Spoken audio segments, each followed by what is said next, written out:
হাম সংক্রান্ত পরিস্থিতি নিয়ে এবং স্বাস্থ্য অধিদপ্তরের এইটা 1 এপ্রিল সকাল 8টা থেকে 2 এপ্রিল সকাল 8টা পর্যন্ত সেই হিসেব বলছে এখন পর্যন্ত 2263 জন রোগী ভর্তি আছেন এবং সেই হিসেবে রোগীর মোট সংখ্যা যারা ছাড়া পেয়েছেন সবকিছু মিলে 3709 এবং সুস্থ হয়ে ফিরেছেন 1930 এবং আমরা মৃত্যুর খবরও পাচ্ছি শুধুমাত্র 15 তারিখ থেকে শুরু করে এখন পর্যন্ত হাম সন্দেহজনক রোগে অর্থাৎ হাম হয়েছে এরকম সন্দেহ থেকেই মৃত্যুর সংখ্যা 27 সংখ্যাটা সরকারি হিসেবে এবং সরকারি হিসেবের পাশাপাশি বেসরকারি হিসেবেও আমরা আলাদা দেখতে পাচ্ছি। সবটা নিয়ে কথা বলতে চাই। এই মুহূর্তে আমার সঙ্গে আছেন আইডিসিআর এর সাবেক প্রধান বৈজ্ঞানিক কর্মকর্তা ডাক্তার মুশতাক হোসেন। জনাব মুশতাক হোসেন, আপনাকে ধন্যবাদ জানাচ্ছি আমাকে সময়টা দেওয়ার জন্য। মহামারীর সেই সময়টা, করোনা সেই সময়টাতে প্রতিনিয়ত আপনার কাছ থেকে আমরা নানামুখী পরামর্শ পেতাম। সেই সময়ে মানুষ উপকৃত হয়েছে, মানুষ অভিজ্ঞও হয়েছে। এখন আসলে রোগ এলে মানুষ আতঙ্ক কম হয় কিন্তু সমাধানের দিকে একটু বেশি নজর দেয়। সেই জায়গা থেকে আমি আপনার কাছে জানতে চাই, যেভাবে হামটা ছড়াচ্ছে, যেভাবে হামজনিত রোগের সংখ্যাটা বাড়ছে এবং হটস্পটগুলো চিহ্নিত হয়ে যাচ্ছে, আপনি আসলে কি শঙ্কা দেখছেন এবং এখনই আসলে কি ধরনের পদক্ষেপ নেওয়া উচিত? একটা তো আমরা দেখতে পাচ্ছি রোববার থেকে টিকা দেওয়া হবে, আর কি হতে পারে আসলে? জি, আমার মতে 3টে পদক্ষেপ একই সঙ্গে নেওয়া দরকার। জি। একটা হচ্ছে যে সমস্ত শিশুরা হামের জটিলতা নিয়ে হাসপাতালে ভর্তি আছে, তারা খুবই খারাপ অবস্থায়, তাদেরকে চিকিৎসা ব্যবস্থাটার বিকেন্দ্রীকরণ করে এক জায়গায় সব ভিড় না করে আরো একাধিক প্রতিষ্ঠানকে সে বিষয়ে সক্ষম করে তুলে আমাদের চিকিৎসক আছেন, নার্স আছেন, চিকিৎসা সরঞ্জামও আছে, সেটি করে যেন শিশু মৃত্যুর হারটা একেবারে কমে নিয়ে আসা যায়। দ্বিতীয়টা যেটা দ্রুতই এমার্জেন্সি বা জরুরি ভিত্তিতে টিকা দেওয়া হটস্পটগুলোতে, বিশেষ করে সেখান থেকে শুরু করে যতখানি দিতে পারা যায় সেটা সরকার আগামী রোববার থেকে তারা শুরু করেছেন। সেটা একটা ভালো পদক্ষেপ। তৃতীয় হচ্ছে যারা যে সমস্ত রোগী জটিলতা নিয়ে হাসপাতালে ভর্তি হয়েছেন বা ভর্তি ছিলেন, তাদের ঠিকানাগুলো সংগ্রহ করে সেই জায়গাতে গিয়ে বাসা বাড়িতে আরো কোনো হামের শিশু আছে কিনা সেটা খুঁজে বের করা এবং সেই শিশুগুলোকে পর্যবেক্ষণ করা, যারা বাসায় থাকতে পারবে চিকিৎসার জন্য, যারা অবস্থাপন্ন সেখানে তাদের রাখা, উপদেশ দেয়া, এবং যারা নিম্নবিত্ত এবং যাদের বিত্তহীন মানুষ তাদের বাচ্চাদের তার মাকে সহ গ্রামাঞ্চলে হলে উপজেলা স্বাস্থ্য কমপ্লেক্সে তাদের নিয়ে আসা, তাদের চিকিৎসা এবং তাদেরকে আলাদা করে রাখা যেন অন্য শিশুরা সংস্পর্শে না আসে। আর ঢাকা শহরে কতগুলো হাসপাতাল বা প্রতিষ্ঠানকে চিহ্নিত করা যেখানে তারা এই সেকেন্ডারি কেয়ারটা পাবে, তাদের সেই নিম্নবিত্ত পরিবারের শিশু এবং মাকে নিয়ে এসে তাদেরকে সামাজিক সহায়তা দিতে হবে। কারণ মা এবং বাবা যদি দুজনেই উপার্জনকারী ব্যক্তি হন, তার পরিবার যেন না খেয়ে না থাকে, যেন সামাজিকভাবে সহায়তা দিতে হবে।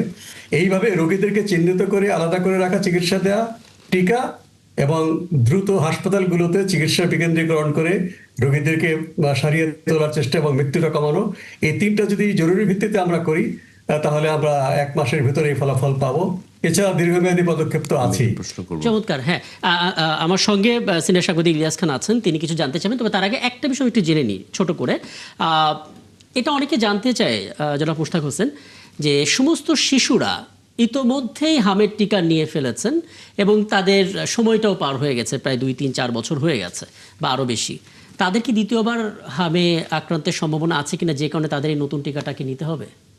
না, আমরা জানি যে চিকিৎসা বিজ্ঞানের ভাষায় যারা 2টো টিকা নিয়েছেন তাদের হামে আক্রান্ত হওয়ার আশঙ্কা নেই। কিন্তু এখন যেহেতু দেখছি আমরা যে 9 মাস বয়সের চাইতেও কম বয়সী বাচ্চারা হামে আক্রান্ত হচ্ছেন, এখন আমাদের এই গবেষণাটা সম্পূর্ণ হয়নি এবং অন্যান্য দেশেও দেখা যাচ্ছে যে 9 মাসের চেয়ে কম বয়সের আক্রান্ত হচ্ছেন তারা সবাই যারা টিকা নিয়েছেন বা টিকা নেননি। বিশেষ করে গত 1 মাসের মধ্যে টিকা নিলে অসুবিধা নেই, সেটা সম্ভাবনা কম। সবাইকে এই টিকাটা নেওয়াটা উচিত, যেটা বলা হয়েছে 6 মাস থেকে শুরু করে 5 বছরের নিচে বাচ্চাদের বা 10 বছর পর্যন্ত। হ্যাঁ, সবাইকে টিকাটা নেওয়া দরকার, কারণ হামে আক্রান্ত হচ্ছে শিশু, তরুণ থেকে এমন অ্যাডাল্ট কিছু লোক হয়তো পাওয়া যাচ্ছে, তাদের ঝুঁকি যদিও কম। সবাইকে টিকা নিতে হবে, টিকা যদি নিয়েও থাকে তাকে টিকা নিতে হবে।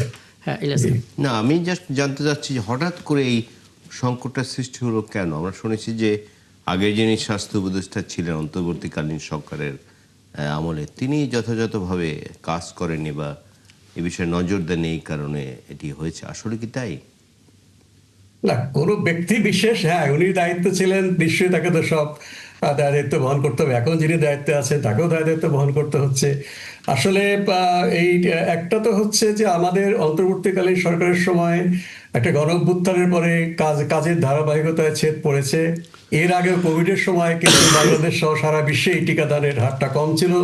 তারপরে আমাদের ধারাবাহিকতা গণঅভ্যুত্থানের পরে সেখানে কাজগুলো গুছিয়ে আনতে সময় গেছে। যারা স্বাস্থ্যকর্মী ছিলেন তারা তাদের ন্যায্য দাবিতেই আন্দোলনে ছিলেন, তখন কাজ কমেছে। তারপরে আপনার স্বাস্থ্য যে সেক্টর প্রোগ্রাম হঠাৎ করে বন্ধ করা হয়েছে, একটা ট্রানজিশনাল ব্যবস্থা না রেখেই। আগের সরকারের আমলে এটি বন্ধ করার কথা ছিল, কিন্তু একটা অন্তর্বর্তীকালীন ব্যবস্থাটা দরকার ছিল যেন কোনো প্রোগ্রাম হঠাৎ করে বন্ধ না হয়ে যায়।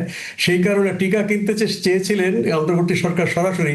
অর্থ মন্ত্রণালয়ের সঙ্গে তাদের বিবাদ হয়েছে। অর্থ মন্ত্রণালয় বলেছে আগের টাকার হিসাব দেননি আপনারা, কাজেই টাকা বরাদ্দ করা যাবে। যাই হোক, তারা ক্ল্যারিফাই করেছে। আরেকটা হচ্ছে বিশ্ব স্বাস্থ্য সংস্থার সাথে আমাদের আঞ্চলিক অফিস হচ্ছে দিল্লিতে।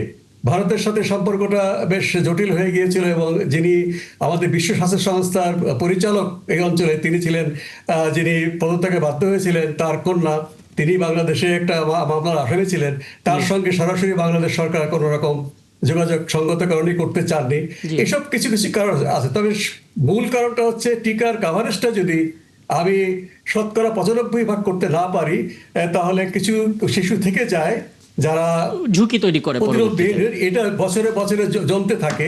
এজন্যই টিকা অভিযান করা হয় সারা দেশব্যাপী। 2020 সালে সর্বশেষ টিকা অভিযান করা হয়েছিল। 2023 বা 24 সালে আরেকটা টিকা অভিযান করা দরকার। 3-4 বছর পর পর এরকম ব্ল্যাঙ্কেট কাভারেজ দেওয়া হয়। বুঝতে পারছি। আমি এই টিকা অভিযান নিয়ে আলাদা করে একটু জানার চেষ্টা করব। ডাক্তার কে এম বাবর, আপনি রাজনীতিবিদ, মেম্বার অফ পার্লামেন্ট, কিন্তু এর বাইরে আপনার আরেকটা পরিচয়, আপনি চিকিৎসক।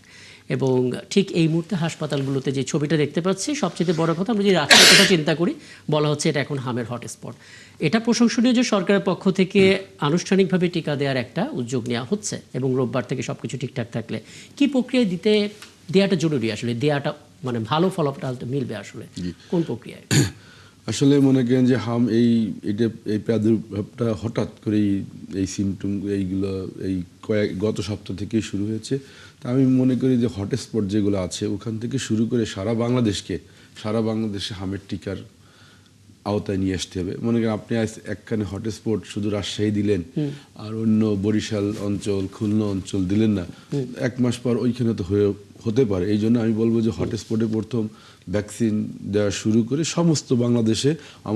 যেহেতু আমাদের মাননীয় স্বাস্থ্যমন্ত্রী, মাননীয় স্বাস্থ্য প্রতিমন্ত্রী এবং আমাদের স্বাস্থ্য সেক্টরে যারা কাজ করছেন, সর্বোপরি আমাদের মাননীয় প্রধানমন্ত্রী এই ব্যাপারে যথেষ্ট কনসার্ন, এবং এই ভ্যাকসিন নিয়ে তারা খুবই অতি দ্রুত যেমন গত 2 দিন আগে ইউনিসেফের কান্ট্রি ডিরেক্টরের সাথে ভ্যাকসিন নিয়ে কথা হয়েছে, এবং অতি দ্রুত 1 সপ্তাহের 4-5 দিনের মধ্যে ভ্যাকসিন ম্যানেজ করে ফেলছে। এটা আমাদের সরকারের, আমাদের মাননীয় প্রধানমন্ত্রী তারেক রহমানের একটা সাফল্য বলবো, যে 3-4 দিনের মধ্যে, 4-5 দিনের মধ্যে একটা উদ্যোগ নিয়ে আগামী রবিবার ভ্যাকসিনের আওতায় আনছে, এবং আমি মনে করি সারা বাংলাদেশকেই ভ্যাকসিন আওতায় এনে সমস্ত শিশুকে ভ্যাকসিন দেওয়া উচিত। আমি এখানে ডাক্তার মোস্তফা হোসেন কিছু যুক্ত করবেন আপনি, কারণ হামের যে ধরন, সে ধরনটাও নাকি খানিকটা বদলেছে আমরা জানতে পারছি। কাজেই যে টিকাটা এতদিন ধরে দেওয়া হতো সেই টিকাটাই বা কতটা কার্যকর হবে, টিকা দেওয়ার ক্ষেত্রে আসলে কোনো বিশেষ গাইডলাইন মানতে হবে কিনা, কোনো সাজেশন ছোট করে? না, বিশেষ কোনো গাইডলাইন নেই, আমরা আগের নিয়মে দেব। তবে টিকাটা কতখানি কার্যকরী তার জন্য একটা আলাদা সঙ্গে সঙ্গে আমাদের সেরো সার্ভেলেন্সটা করতে হবে, এবং পরীক্ষা করতে হবে যে কেন 6 মাস বা এর কম বছর বা বয়সীও যে আক্রান্ত হওয়ার আমরা কথা শুনছি। কাজে টিকা দেওয়ার যে নিয়ম সেই নিয়মেই চলবে, কোনো নেই। এরপর নিশ্চয়ই পর্যবেক্ষণ হবে, এবং তারপরে বিশেষজ্ঞরা তারা আবার বসবেন। বিশেষজ্ঞরা বলেছেন যে 6 মাস বয়স থেকে টিকাটা দেওয়া যেতে পারে, এবং জুন মাস থেকে যে টিকা অভিযান সারা দেশে করার কথা আছে সেটিও চলবে। তবে যারা টিকা পেয়েছেন তারা টিকা নেবেন কিনা আবার বিশেষজ্ঞরাই ভালো বলতে পারবেন। অনেক ধন্যবাদ। এবং আমার হাতে যদি আরেকটু সময় থাকতো, ইলিয়াস খান, আপনার সবশেষ মন্তব্যটা নিতাম, কিন্তু তারপর আমরা মোটামুটিভাবে হাম ইস্যুতে যা জানা দরকার আমরা সেটা জেনেও গেছি। সামনে আয়োজনে নিশ্চয়ই আবারও আপনাদেরকে পাবো, এবং অনেক ধন্যবাদ আমাকে সময়টা দেওয়ার জন্য।